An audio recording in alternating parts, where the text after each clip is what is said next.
بقرہ عید کی جو قربانی ہے وہ اصل میں یہ درس دیتی ہے کہ آپ اپنے آپ کو اسلام کے سپرد کر دیں، اسلام کو اپنے حساب سے چلانے کی کوشش بولو نہ کریں۔ رسول اللہ صلی اللہ علیہ وسلم سے جب پوچھا گیا کہ قربانی کیا ہے تو آپ نے کیا فرمایا؟ سنت ابیکم ابراہیم، تمہارے باپ ابراہیم کی بولو سنت۔ کیا مطلب؟ اس حدیث میں بہت ساری باتیں چھپی ہوئی ہیں، بہت ساری علم و حکمت کی باتیں۔ دیکھو دنیا میں اس سے بڑا کوئی ظلم نہیں ہو سکتا کہ ایک انسانی جان کو قتل کیا جائے۔ ہو سکتا ہے؟ بولنا پڑے گا آپ لوگوں کو، ہے بھائی؟ کسی انسانی بلکہ کسی بے گناہ جان کو قتل کیا جائے، چاہے وہ جانور ہی ہو، انسان تو دور کی بات، بلا وجہ کسی جانور کو قتل کرنا بھی، بھائی پھر ویڈیو بنا رہے ہیں، ہلو بھائی ویڈیو نہیں بنائے، بلا وجہ کسی انسانی جان کو قتل کرنا ساری دنیا میں غلط سمجھا جاتا ہے، اور اسلام میں بھی کیا یہ عمل حرام ہے۔ کسی بھی جان کو، وہ جان اگر انسان کی ہو تو یہ جرم اور زیادہ بولو بڑھ جاتا ہے۔ نمبر 3، وہ جان اگر مسلمان کی ہو، کلمہ گو کی ہو، تو یہ جرم اور بھی زیادہ، بولتے کیوں نہیں یار، بڑھ جاتا۔ مسلمان کا قتل کرنا اور بڑا جرم ہے۔ وہ جان اگر کسی رشتہ دار کی ہو تو اس کا جرم اور زیادہ بڑھ جاتا ہے۔ رشتہ دار کو قتل کرنا کسی غیر کو قتل کرنے سے زیادہ بڑا جرم ہے۔ رشتہ داروں میں سب سے مضبوط رشتہ اولاد کا ہوتا ہے۔ اس کی دلیل یہ ہے کہ آپ کے مرتے ہی سب سے زیادہ وراثت کس کو ملتی ہے؟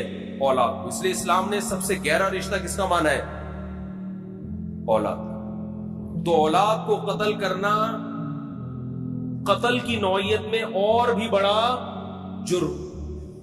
کیا خیال ہے بھائی؟ تو باپ کو حکم دیا جا رہا۔ اچھا چھٹی بات، اولاد بھی ایسی جو بے قصور ہو۔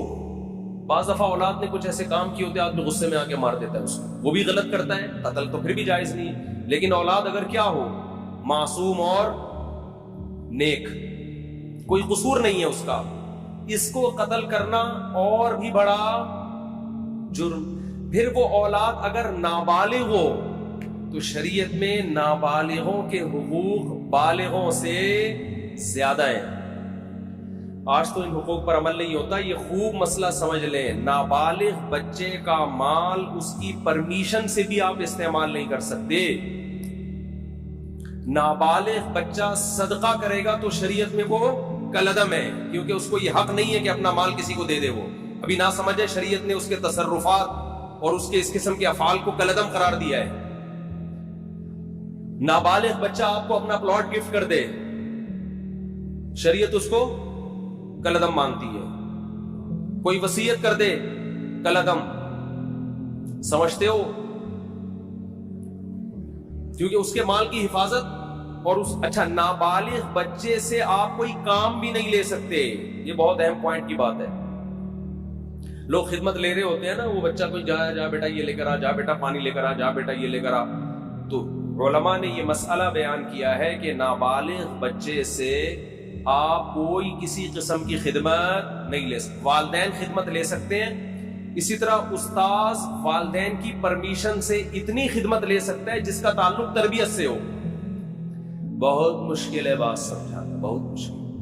مثال کے طور پر آپ نے پڑھنے کے لیے اپنا بچہ کسی ٹیچر کے حوالے کیا، اب ٹیچر کا ادب بھی آپ چاہتے ہیں اپنے بچے کو سکھانا، تو ماں باپ نے بچے سے یہ کہا اور ٹیچر سے بھی یہ کہا کہ اس سے خدمت لیتے رہا کریں، کبھی کبھار پانی منگوا لیا، یہ کام کروا لیا، دکان سے جو ہے وہ کوئی چیز منگوا دی، تاکہ اس میں استاذوں کی خدمت کا جذبہ برقرار رہے۔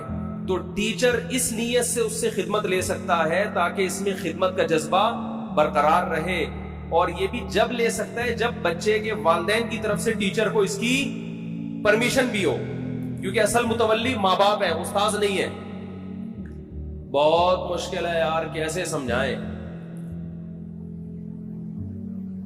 تو لیکن آج کیا ہو رہا ہے، بعض اداروں میں بچوں سے محنت مشقت والے کام لیے جاتے ہیں، تو جائز نہیں ہے، ان سے خوب سمجھ لیں. اسی طرح ہنر سکھانے کے لیے بھی بچے سے خدمت لی جا سکتی ہے والدین کی پرمیشن سے. ماں باپ اپنے بچے کو میکینک بنانا چاہتے ہیں تو شو روم میں لے جا کے وہ جو ورک شاپ میں بٹھا دیا، تو وہاں جو بھی استاذ ہے اس سے کہا کہ بھائی اس سے پلگ پانا وغیرہ کھلواؤ تاکہ اس کو یہ کام آئے. تو ہنر سکھانے کی نیت سے بھی ٹیچر، استاذ وہ نابالغ بچے سے خدمت لے سکتا ہے. کس کی پرمیشن سے؟ ماں باپ کی. مگر اس میں بھی یہ ہے کہ یعنی زیادہ محنت مشقت والے کام اس صورت میں بھی جائز نہیں ہے جس سے وہ تنگ آنا شروع ہو جائے. سمجھتے ہو؟ یہاں ایک مدرسہ ہے، مجھے نہیں یاد پڑتا کہ میں کبھی کسی بچے سے میں نے پانی بھی منگوایا ہوں، مجھے نہیں یاد پڑتا. تو یہ اصول ہے، خوب سمجھ لیں. تو اس سے پتہ چلتا ہے کہ نابالغ کے حقوق اسلام میں بالغوں سے زیادہ ہیں. ٹھیک ہے، تو اس کا قتل کرنا تو اور بڑا جرم ہوگا نا. تو ابراہیم علیہ السلام کو اللہ تعالی حکم دے رہے ہیں کہ آپ قتل کریں ایک جان کا، اور وہ جان بھی انسانی جان، اور انسانی جان بھی معصوم بے گناہ، اور معصوم بھی آپ کا رشتہ دار، اور رشتہ دار بھی وہ جو سب سے قریبی، اور نابالغ بھی جس کے حقوق بالغوں سے زیادہ ہیں. اور مزید ایک بات یہ کہ وہ بچہ جو آپ کو آپ کی قربانیوں کے صلے میں بطور گفٹ ملا تھا. نہیں آ رہی بات؟ ابراہیم علیہ السلام نے جب اللہ کے لیے قربانیاں دی ہیں نا، تو اس کے گفٹ میں اللہ نے کیا دیے؟ اسماعیل. تو یہ تو اور زیادہ عجیب، یہ تو یعنی illogical بات بھی ہو گئی کہ معاذ اللہ نقل کفر ایک بہت بڑا جرم بھی کروایا جا رہا ہے، قتل انسانی کا، اور illogical کام بھی کروایا جا رہا ہے. اس لیے کہ جو چیز بطور گفٹ کے دی جاتی ہے وہ کبھی واپس نہیں لی جاتی. وہ طبعی عمر کو پہنچنے کے بعد انتقال کر جائے تو وہ تو سب نہیں مرنا ہے. ابراہیم علیہ السلام کہہ سکتے تھے اللہ تو نے تو میری قربانیوں کے صلے میں مجھے یہ بیٹا دیا تھا، تو دیا کیوں تھا جب تو نے اس عمر میں لینا تھا اور میرے ہی ہاتھوں ذبح کروانا تھا اس کو؟ کوئی لاجک سمجھ میں آتی ہے؟ آپ لوگ کی سمجھ میں آ رہی ہے میرا خیال ہے، تو بول لو نہیں آتی سمجھ. کوئی آتی ہے سمجھ میں لاجک اس کی؟ بالکل illogical کام، بالکل illogical کام. لیکن ابراہیم علیہ السلام نے فوراً حکم کی تعمیل کے لیے تیار ہو. کیوں؟ اس لیے کہ اللہ جب کسی بات کا حکم دے دے تو وہ illogical بھی کیا بن جاتا ہے؟ بولو. یہ چیز آج لبرل لوگوں کی کھوپڑی شریف میں بیٹھ نہیں گئی ہے. یہ ہر چیز میں پوچھتے ہیں کیوں، وائی، اس میں کیا ہے، کھڑے ہو کر پانی پینا کیوں، بیٹھ کے کیوں. میں وہ ان سے جب بھی کوئی پوچھے نا اسلام میں بیٹھ کر پانی پینا کیوں افضل ہے، کھڑے ہو کر بھی جائز ہے، افضل ہے بیٹھ کے پیو. اس بولے کپڑے کیوں پہنے ہوئے، کیوں کا جواب دیکھو. جب بھی کوئی گمراہ آدمی کیوں کرے نا، سوال پوچھے، تو جواب دینے کے بجائے اس سے سوالات پوچھنا شروع کر دو کہ تیرے اوپر پہلے 10 سوال ہے تو اس کا جواب دے. ہمیشہ ہر باطل کی عادت ہوتی وہ آپ کو سوالات میں الجھائے. آپ اسی سے پوچھو کہ اور بہت سارے کیوں ایسے جن کا تمہارے باپ کے پاس بھی، اب تو باپ کا لفظ اب چلے گا، جس کا تمہارے باپ کے پاس بھی کوئی جواب نہیں ہے. یہ جو لبرل لوگ ہم سے پوچھتے ہیں تم لوگ لاکھوں جانور کاٹ دیتے ہو، معصوم جانور قربانی کے دنوں میں، ظلم ہے جانوروں پر، تو بجائے ان کے جواب دینے کے آپ ان سے پوچھا کرو تم ایک مرغی بھی کیوں کاٹتے ہو؟ جو میکڈونلڈ میں اتنی لاکھوں مرغیاں کٹ کے برگر میں آتی ہیں، یہ کس بیس پر کاٹ رہے ہو؟ کیونکہ انسان اتفاق سے جب وجود میں آیا ہے، یہ جانور بھی اتفاق سے وجود میں آئے ہیں، تو اتفاق سے وجود میں آئی ہوئی چیزوں میں کسی کو کسی پر برتری حاصل نہیں ہوتی. جتنا حق زندہ رہنے کا اس دنیا میں انسان کا ہے، اتنا ہی حق مرغیوں کا بھی ہے. آپ کہہ سکتے ہو کہ جانور بھی تو ایک دوسرے کو کھاتے ہیں، تو وہ تو جانور ہے نا، وہ تو گدھے ہیں، ان کو تو سینس نہیں ہے. آپ کو تو کھوپڑی دی اللہ نے، اللہ کو نہیں مانتے، چلو فطرت نے دی آپ کو کھوپڑی. اور آپ کے پاس کھانے کی دنیا میں اور کم چیزیں، دال کھاؤ، ماش کی دال میں اتنا پروٹین ہے، گوشت کی ضرورت کافی حد تک پوری کر دیتی ہے ماش کی دال. ہندو کھاتے ہیں نا دالیں، کھا کھا کے تو 99 سال زندہ رہتے ہیں. تو کوئی زندہ رہنے کے لیے گوشت کھانا ضروری نہیں ہے. اسلام نے جو ہمیں گوشت کھانے کا حکم دیا وہ تو اور بہت سارے، اس میں تو ابھینندن کی وجہ سے کہا ہے ہمیں یہ، اس میں تو یہ کہا بھائی وہ آئے گا تو تم گوشت کھاؤ گے تو اوپر جا کے اس کو چائے پلا کے رخصت کرو گے. دالوں پہ یہ کام، جو دال پہ سیٹ ہو گیا، جو سبزی پہ سیٹ ہو گیا، وہ یہ کام 10-20 سال امریکہ نے افغانستان میں گھاس کھائی کہ نہیں کھائی؟ 20 سال امریکہ نے افغانستان میں کیا کھایا ہے؟ گھاس کھائی ہے. آگے سے افغان لڑے ہیں، تو اگر افغان سبزی خور ہوتے 20 سال لڑتے؟ کیا ہو گیا بھائی؟ 20 سال یہ دمبے کھا کے لڑے ہیں میرے بھائی. یہ سبزیوں پہ لڑائیاں نہیں ہوتی. تو گوشت کے تو سائیڈ افیکٹ ہے کہ اس سے لڑتا ہے آدمی. تو لبرل لوگوں کو تو گوشت کی پیس، وہ کیا ہے، لو پیس چاہتے ہیں نا دنیا میں، اور بھی 2-4 اس طرح کے الفاظ ہیں، پیس، لو، اور کیا ہے، خیر وہ سوچتے رہے بعد میں بیٹھے. تو یہ تو پیس فل دنیا چاہتے ہیں، اس میں تو گوشت ہونا ہی نہیں چاہیے. آپ کو تو چاہیے کہ آپ ہندوؤں کی طرح گائے، وہ تو ہندو صرف گائے کی خدمت کرتا ہے، آپ کو چاہیے آپ بھینس کی بھی کریں، بکری کی بھی کریں. تو ہم تو لاکھوں جانور کاٹتے ہیں، ہم پر اعتراض نہیں ہوتا، کیونکہ ہم کس کے حکم پہ کاٹتے ہیں؟ وہ تو اگر اولاد کو کاٹنے کا حکم دیتا اس کو کاٹ دیتے بھائی. جیسے ابراہیم علیہ السلام نے کہا کاٹ دو بس. جب اللاجیکل کام اللہ نے کہہ دیا تو وہ اللاجیکل رہا نہیں ہے، وہ لاجیکل، سراپا لاجک سے بھرا ہوا کام ہے. وہ خدا ہے بھائی، ہم تو خدا کے غلام ہیں. ہمیں اگر اللہ ابراہیم علیہ السلام کو حکم دیتا اسماعیل کو کاٹو، وہ نہیں کاٹتے. اللہ ویسے ہی کوئی تو اٹھا سکتا تھا نا. کتنوں کے بچے 7-8 سال کی عمر میں ٹرک کے نیچے آ کے ہلاک ہو جاتے ہیں، وباؤں سے مر جاتے ہیں. تو وہ تو اللہ کو ویسے بھی حق حاصل ہے کہ، تبھی تو اللہ قرآن میں کہتے ہیں کہ تم اللہ کی راہ میں صدقہ خیرات کرو. انسان کہتے ہیں اللہ میں خیرات کروں گا میں تو غریب ہو جاؤں گا. تو قرآن بار بار کیا کہتا ہے؟ یبسط الرزق لمن یشاء ویقدر، جس کے لیے میں چاہتا ہوں رزق کے دروازے کھول دیتا ہوں، جس کے لیے میں چاہتا ہوں تنگ کر دیتا ہوں. تو یہ تو میرے ہاتھ میں ہے. میں تمہیں ویسے بھی غریب کر سکتا ہوں، صدقہ دو. اگر اس سے غریب ہو بھی گئے ثواب تو ملے گا نا. اول تو ہوگے نہیں، اللہ دے گا مال تمہیں. تو ہمارے پاس تو دلیل ہے ہمارے رب کی طرف سے. اس نے ہمیں حکم دیا بقرعید کے 3 دنوں میں اپنے حبیب سے کہلوا دیا صلی اللہ علیہ وسلم، اللہ کو جانور کا خون بہانے سے زیادہ کوئی عمل محبوب، بولو نا بھائی، نہیں ہے. تو ہمارے پاس تو دلیل ہے کہ ابراہیم کو اللہ نے حکم دیا اپنے بیٹے کو ذبح کرو. اولاد کا ذبح کرنا اللاجیکل کام، کسی انسان کو کاٹنا اللاجیکل، لیکن اللہ کے کہنے سے کیا بن گیا؟ لاجک سے بھرا ہوا. اب اس پہ اعتراض کرنا اللاجیکل ہے. تو وہ خدا اگر ہمیں دمبے کاٹنے کا حکم دے اور اس میں انسانوں کا فائدہ بھی ہو، خود ان جانوروں کا بھی فائدہ ہے، خود ان جانوروں کا. اگر یہ جانور نہ کٹیں تو یہ تو بڑھاپے میں ان کو کون پوچھے گا؟ آپ انڈیا میں گایوں کی حالت دیکھو، بوڑھی گایوں کی، جن کو ماں جب بنایا ہے تو ماں جیسا بڑھاپے میں سلوک تو کرو ان کے ساتھ. کوئی پوچھنے والا نہیں ہوتا ان جانوروں کا. ان جانوروں کا جوانی میں کٹ جانا ان کے لیے بھی فائدہ مند اور انسانوں کے لیے بھی فائدہ مند ہے. اور اللہ کہتے ہیں سخرھا لکم، ان جانوروں کو اللہ نے کس کے لیے بنایا؟ ہمارے لیے. تو جو مذہب کو نہیں مانتے ان سے سوال ہے کہ تو ایک مرغی بھی کس بیس پہ کاٹتا ہے بھائی؟ تم شکار کس بیس پہ کرتے ہو؟ یہ جانوروں کو بھی زندہ رہنے کا اتنا حق ہے جتنا انسانوں کو ہے. تو ان سے سوال کیا کریں ان کے بجائے ان کا جواب دینے کے. تو میں یہ عرض کر رہا تھا کہ ابراہیم علیہ السلام نے جو کام کیے دنیاوی قانون کے لحاظ سے وہ سارے کے سارے اللاجیکل، کوئی لاجک اس کی. کیا ہو گیا یار، پسینے میں ڈوب رہے ہیں اور منہ سے پھوٹ دو یار، نہیں بنتی نا. آج تو کچھ زیادہ ہی مرجھائے ہوئے لگ رہے ہیں. اس کی کوئی پشاور میں جب میں نے جملہ ادھورا چھوڑتا نا، ایسے ادھر سے پورا مجمع گھومتا تو ان کو میں نے کہا فل ان دا بلینکس، مگر آرام سے، خالی جگہ پر کرو مگر آرام سے. اور لوگوں میں جوش ہے نا، دمبے. تو دمبا بولتا ہے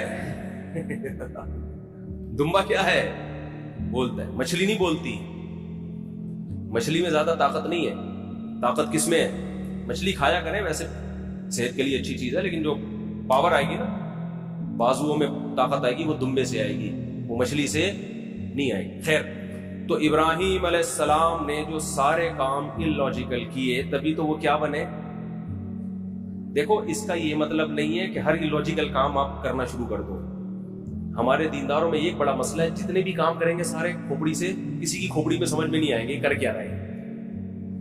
جب اللہ اس کے رسول نے حکم دے دیا تو پھر نہ دیکھو، جب تک حکم نہیں دیا تو ہمیں کھوپڑی استعمال کرنے کا حکم ہے، کوئی بھی لاجیکل کام کرنے کی ہمیں اجازت نہیں ہے۔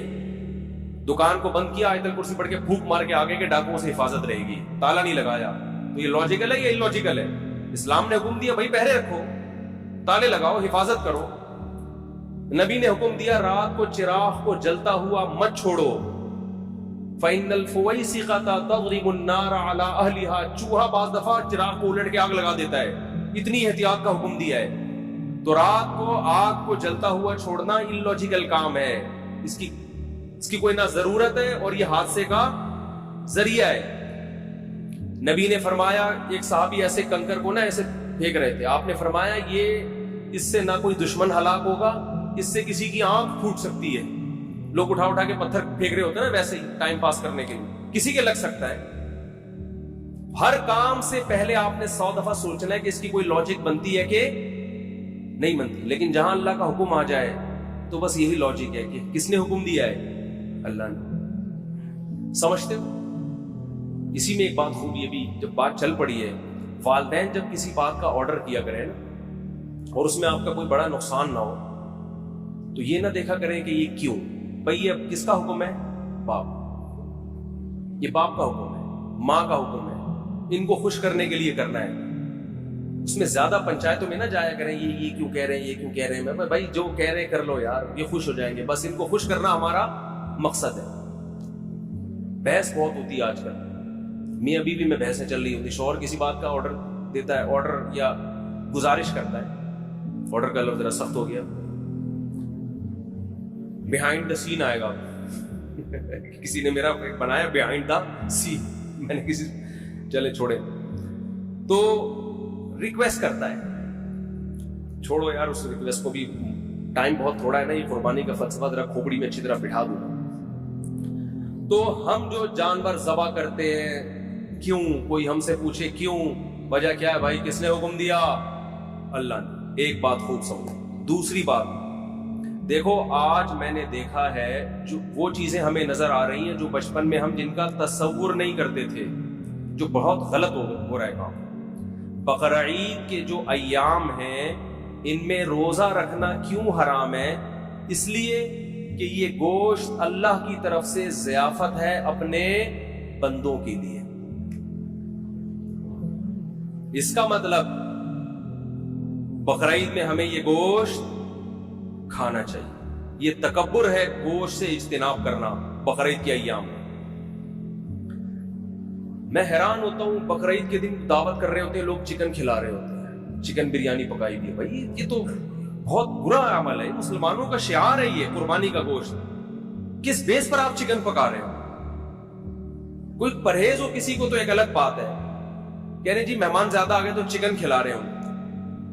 ہمارے نبی کھانے پینے کے شوقین نہیں تھے، بہت قناعت، جو کی روٹی، کھجور، وہ بھی 40 دن گھر میں چولہا نہیں جلتا، لیکن بقرعید کے دن آپ صلی اللہ علیہ وسلم قربانی کے گوشت کھانے کا اتنا اہتمام کرتے کہ بقرعید کے دن پہلا نوالا جو آپ کے حلق مبارک میں اترتا وہ قربانی کے گوشت کا، کہ اللہ کی طرف سے ضیافت ہے تو ہم گوشت کا انتظار کریں گے۔ ہمارے ہاں لوگ گوشت کو گوشت کے طور پہ دیکھ رہے ہیں، اللہ کی ضیافت کے طور پہ نہیں دیکھ رہے، وہ اس کو گوشت لے رہیں گے۔ ایک صاحب ہیں ڈیفنس میں، انہوں نے قربانی کی، ساری قربانی صدقہ کر دیتے ہیں، اپنے گھر میں کرتے ہی نہیں قربانی۔ میں نے کہا کیوں؟ کہہ رہے یار ہم تو پورے سال گوشت کھاتے ہیں، تو اس لیے میں گھر میں قربانی نہیں کرتا، سارے ادھر ادھر، بس گھر میں ہمارا دکان سے ہی آ رہا ہے۔ یہ بہت بری حرکت ہے۔